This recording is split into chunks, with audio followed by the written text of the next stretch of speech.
You know, growing up in suburban Indiana in the late 90s, there wasn't a whole lot to do on a humid Tuesday afternoon except find new and creative ways to get grounded. I was 10 years old, and my younger brother Leo was a very trusting and very gullible 7-year-old. That afternoon, I had an epiphany. I had just watched a segment on some morning talk show about high-fashion European stylists, and I decided that I, too, was a visionary. I told Leo that his current haircut, a standard, boring mom-style bowl cut, was holding him back from his true potential. I told him I could make him look like a rock star, or at the very least, a cool kid from a Nickelodeon sitcom. For some reason, Leo believed me.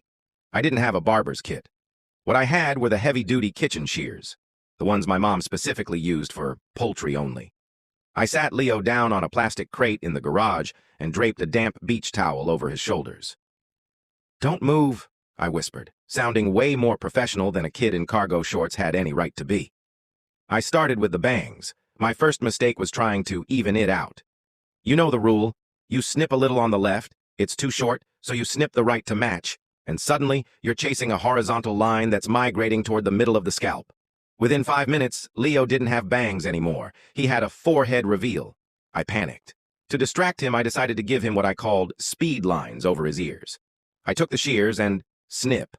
I created a bald landing strip that looked less like a rock star and more like he'd had a very specific encounter with a lawnmower. By the time I was finished, Leo looked like a moth-eaten teddy bear. He looked at himself in the reflection of the chrome bumper on my dad's truck and started to tear up. "I look like a thumb," he whispered. Just then, the garage door creaked open. My mom walked in carrying groceries. She froze.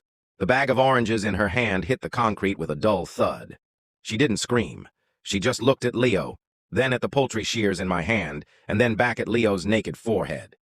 "It's high fashion, Mom," I squeaked. Leo had to wear a baseball cap for 3 months, even in the pool and even during Sunday service. To this day, 20 years later, I am still not allowed to hold the scissors during Christmas gift wrapping.